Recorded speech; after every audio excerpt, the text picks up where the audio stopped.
Kabanata 1756 Ang puso ng isang tunay na eksperto. Halatang takot na takot si Wang Lei sa unang batang Panginoon. Ngunit si Zephyr, nanatiling kalmado. Bahagyang pinagmasdan siya ni Steward Yang bago malamig na nagtanong. Sino ka? At ano ang relasyon mo kay Wang Lei? Ngunit, hindi sumagot si Zephyr. Swoosh! Sa isang kisap mata, kumislap ang isang bughaw na liwanag. Lumitaw sa kanyang kamay ang kristal na espada na kawayan. Walang babala.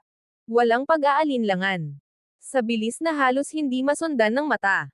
Iwinasiwas niya ang espada. Paf! Isang nakakasilaw na bughaw na sinag ang hamati sa himpapawid. Sa loob lamang ng isang hininga. Naputol ang lahat. Nanlaki ang mga mata ni Steward Yang. Sa kanyang harapan. Isa-isang bumagsak ang mga disipulo ng Formation Academy. Kasama si Senior Brother Joe. Wala ni isa ang nakaligtas. Tahimik ang buong paligid. Tanging ang amoy ng dugo at ang malamig na simoy ng hangin ang natitira. Dahan-daang ibinalik ni Zephyr ang kanyang espada. Pagkatapos ay tumingin siya kay Wang Lei. Wang Lei. Tandaan mo ang mga salitang ito. Sa landas ng martial arts. Ang sandaling tumigil ka sa pag-usad ay siya ring simula ng iyong pagkatalo. Gaano man kabigat ang pagsubok. Gaano man kalakas ang iyong makakalaban. Huwag mong hahayaang matinag ang iyong puso. Ang isang tunay na eksperto ay nagtataglay ng pusong walang takot.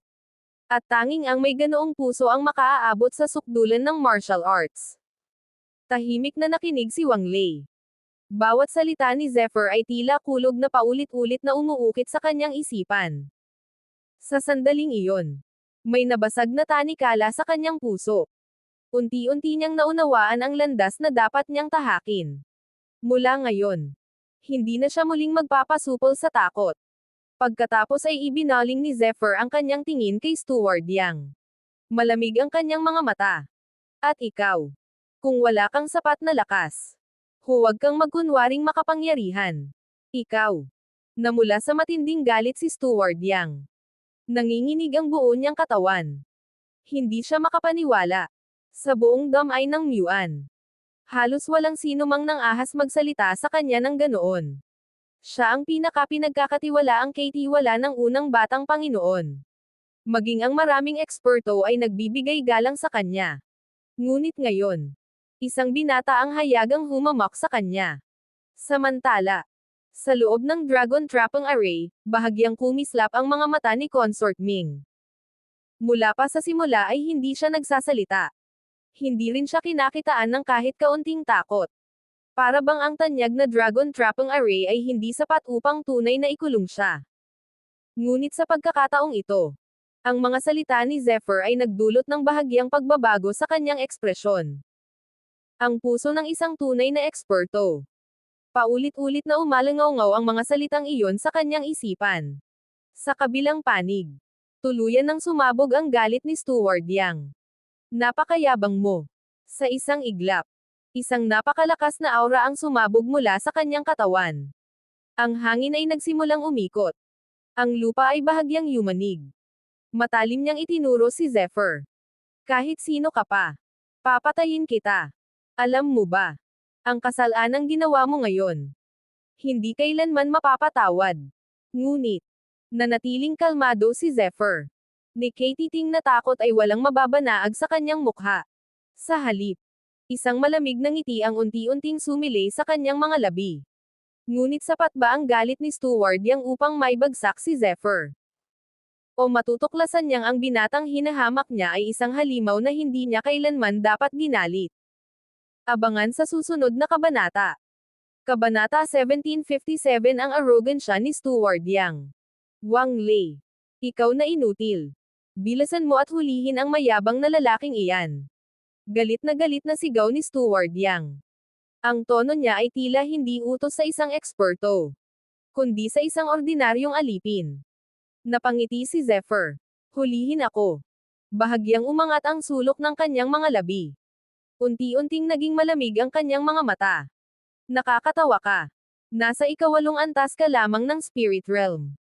Saan mo kinukuha ang kapal ng mukha para magpakayabang? Isa ka lang namang aso ng Wang Clan. Kung wala ang Wang Clan, wala kang halaga. At tandaan mo, kahit ano pa si Wang Lei, siya pa rin ang amo mo. Kailan pa naging normal na kumakagat ang aso sa sarili nitong amo? Boom! Parang kidlat na tumama ang bawat salita ni Zephyr. Namula sa matinding galit si Steward Yang. Nanginag ang buo niyang katawan. Halos mapasok ka siya ng dugo. Ikaw. Paano mo ako nagawang tawaging aso? Napakagaling mong bata. Ikaw ang unang taong nang ahas na mang-insulto sa akin ng ganito. Huminga siya ng malalim bago muling nagsalita. Maghintay ka. Kapag nalaman ito ng iyong master, hinding-hindi ka niya patatawarin. Habang nasa damay ng Muan ka, walang sino mang makapagliligtas sa iyo. Kahit si Wang Lei. Pagkatapos ay ibinaling niya ang tingin kay Wang Lei. Mas lalo pang naging mapanghamak ang kanyang ekspresyon. At ikaw, isa ka lang anak ng isang katulong. Kung hindi ka kinaawaan ng Wang Clan, wala ka sanang tinatamasang katayuan ngayon. Lahat ng mayroon ka, bigay lamang ng Wang Clan. Sa paningin ng iyong master, wala kang halaga. Hindi ka niya kailanman itinuring na mahalaga. Kaya huwag mong isiping kaya mong labanan siya. Tahimik lamang na nakinig si Wang Lei. Ngunit unti-unting sumikip ang kanyang kamao. Samantala, matalino si Steward Yang. Matagal na niyang napansin na bagamat ipinapakita ni Zephyr ang cultivation ng ikalimang antas ng Spirit Realm, hindi iyon tumutugma sa nakapangangilabot na aura nito. Kahit ilang ulit niyang sinubukang gipitin si Zephyr gamit ang kanyang presyon, ni bahagyang pagbabago sa ekspresyon nito ay wala siyang nakita. Doon niya napagtanto. Malamang ay itinatago ng binata ang tunay nitong lakas. At kung maglalaban sila, hindi tiyak na siya ang mananalo. Dahil dito, pinili niyang umurong. Ngunit bago pa siya tuluyang makaalis, isang malamig na tinig ang muling umalangaw-ngaw. Sandali. Napahinto si Steward Yang. Paglingon niya, may mapagmataas na ngiti ang sumilay sa kanyang mukha. Ha ha ha. Mukhang alam mo rin pala kung ano ang makabubuti para sa iyo. Bibigyan kita ng huling pagkakataon. Wasakin mo ang sarili mong cultivation. Pagkatapos ay sumama ka sa akin. Lumuhad ka sa harap ng unang batang Panginoon. Humingi ka ng tawad. Kapag ginawa mo iyon, baka patawarin ka pa niya. At mailigtas mo ang sarili mong buhay. Sa isip ni Steward Yang, natakot na si Zephyr. Kaya niya ito pinatigil. Ngunit sa gilid, tahimik na umiling si Wang Lei. May bakas ng panunuya sa kanyang mukha. Alam na alam niya ang tunay na lakas ni Zephyr.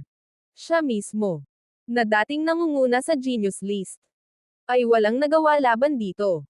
Ngayon, ang isang hamak na Steward Yang ay nangangahas pang magbigay ng kondisyon. Hindi niya alam na ang bawat salitang lumalabas sa kanyang bibig ay lalo lamang naghuhukay ng sarili niyang libingan. Ngunit ano ang magiging tugon ni Zephyr? At kapag tuluyan nang nawala ang kanyang pasensya, may matitira pa kaya kay Steward Yang upang pagsisihan ang kanyang kay-abangan? Abangan sa susunod na kabanata. Kabanata 1758 Ang presyo ng kay-abangan. Hindi alam ni Steward Yang na ang kaharap niya ay hindi isang ordinaryong martial artist. Kasama ni Zephyr ang sinaunang halimaw na Nine Netherbird. At ang kaluluwa ng isang walang kapantay na makapangyarihan. Ang Cursed Devil King. Sa harap ng gayong mga nilalang, ano lamang ang isang hamak na Steward Yang? Paano niya magagawang takutin si Zephyr? Paano niya maaasahang sisirain ni Zephyr ang sarili nitong cultivation? Napangiti si Zephyr. Gusto mong sirain ko ang sarili kong cultivation. May bahagyang pagtataka sa kanyang mukha. Hanggang ngayon, hindi pa rin niya maintindihan kung saan nanggagaling ang kapal ng mukha ng matandang ito. Ha ha ha. Napakalaki talaga ng tiwala mo sa sarili. Kasabay ng mga salitang iyon, unti-unting sumabog ang nakapangangilabot na aura mula sa katawan ni Zephyr. Biglang nanlamig ang mukha ni Steward Yang. Masama ito. Sa isang iglap, hindi na siya nagdalawang isip. Tumalikod siya at buong bilis na tumakas. Ngunit, huli na ang lahat. Swoosh! Isang pares ng Thunder Wings ang biglang lumitaw sa likuran ni Zephyr. Sa bilis na tila kidlat, nahabol niya agad ang tumatakas na Steward Yang. Malamig niyang sinabi, "Pwede kitang palayain. Pero dahil ginulo mo ako, kailangan mong mag-iwan ng kapalit." Buzz. Isang bughaw na liwanag ang hamati sa himpapawid. Hindi man lang nakita ni Wang Lei kung kailan hinugot ni Zephyr ang kanyang espada. Napakabilis nito. Paf! Aahhhhhh. Isang nakapangangilabot na sigaw ang umalangaw-ngaw. Kasabay nito, dalawang braso ang bumagsak sa lupa. Bumulwak ang sariwang dugo. Napaluhod si Steward Yang habang nanginginig sa matinding sakit. Puno ng galit at puot ang kanyang mga mata habang nakatitig kay Zephyr. Pinutol ang dalawa niyang braso. Para sa isang martial artist, isa itong kaparusahang mas masahol pa sa kamatayan. Mula sa araw na iyon, hindi na siya muling magiging katulad ng dati. Malamig na tumingin si Zephyr sa kanya. "Pwede ka nang umalis. Hindi ka mamamatay sa pagdurugo. Bumalik ka. At sabihin mo sa unang batang Panginoon na ako ang hanapin niya." Tahimik na tumanggo si Wang Lei. Sa kaibuturan ng kanyang puso, lalong lumalim ang paghanga at takot niya kay Zephyr. Naalala niya ang mga salitang itinuro nito. "Kapag may gumalaw sa iyo, huwag mo itong basta patawarin." Ngayon, lubos na niyang nauunawaan ang tunay na kahulugan ng mga salitang iyon.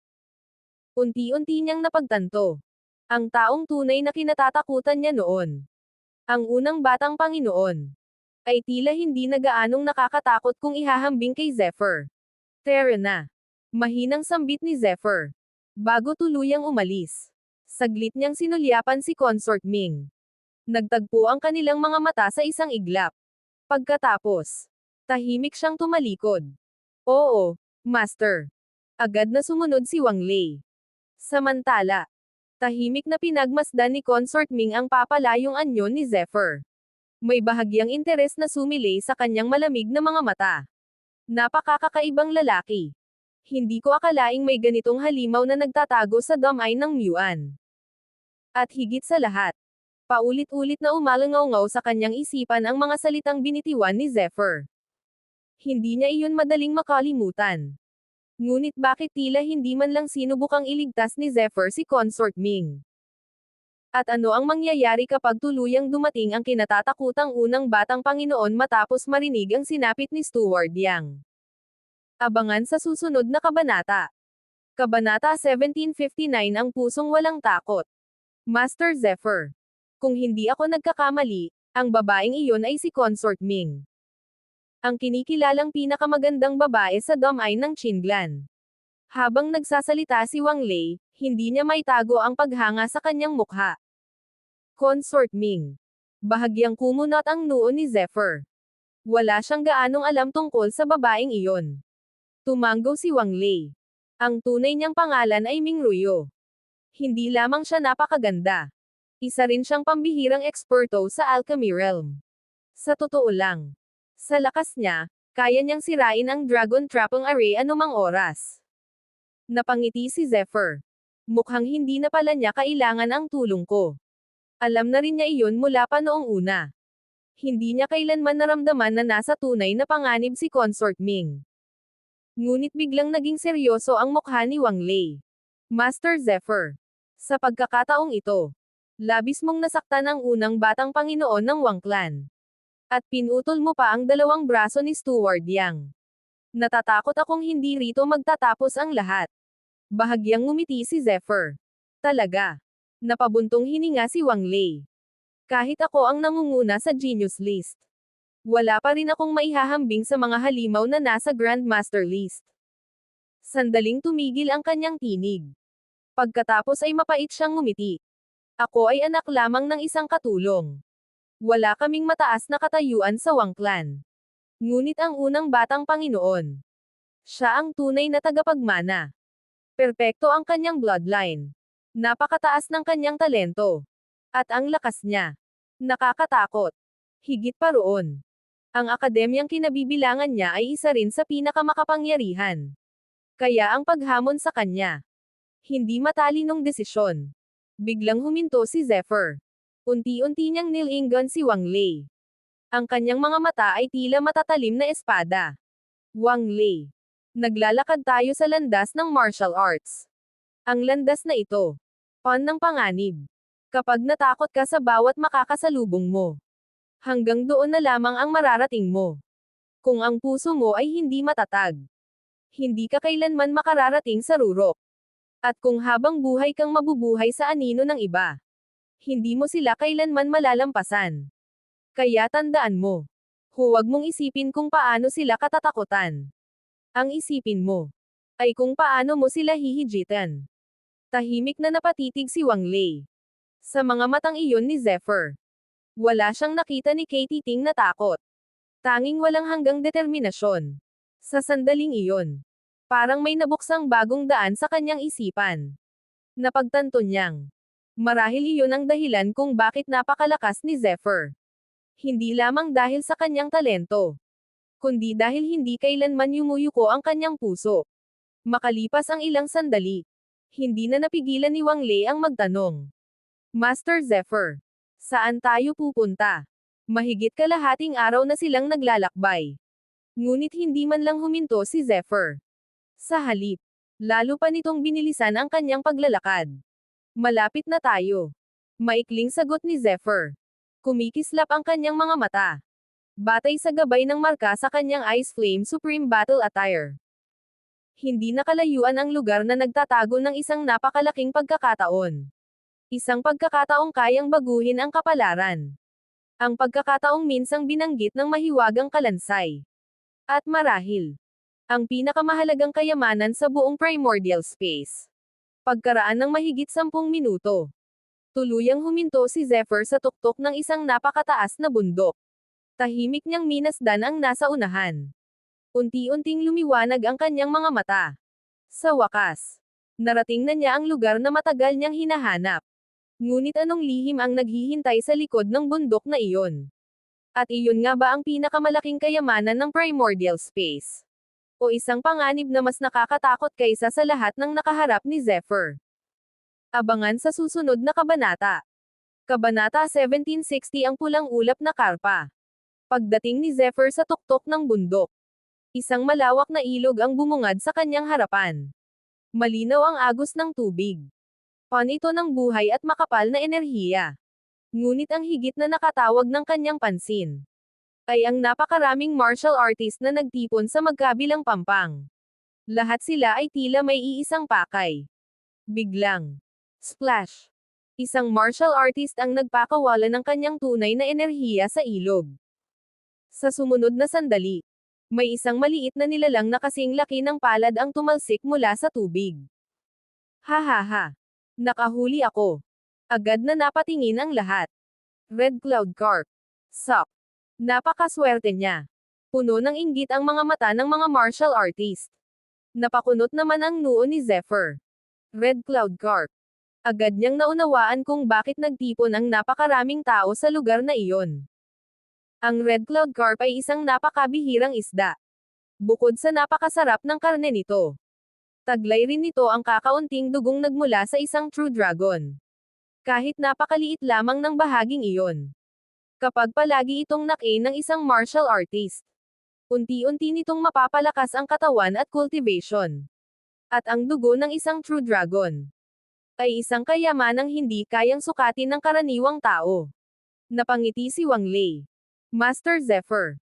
Kahit sa labas ng primordial space, isang Red Cloud Carp pa lamang ay may pagpapalit na sa napakaraming pambihirang kayamanan. Tumango si Zephyr. Hindi masamang kayamanan. Ngunit, hindi iyon ang tunay niyang pakay. Batay sa gabay ng Ice Flame Supreme Battle Attire. Ang tunay na kayamanan ay nasa kailaliman ng ilog na ito. Isang kayamanang kayang suwayan ang langit. Ngunit, napakaraming martial artist ang naroon. Kapag basta na lamang siyang kumilos, siguradong maaakit ang atensyon ng lahat. At tiyak na magdudulot iyon ng malaking kaguluhan. Habang nag-iisip si Zephyr, biglang umalangaw-ngaw ang isang malakas na tawanan. Ha. Muling sumalakay ang isang martial artist sa ilog.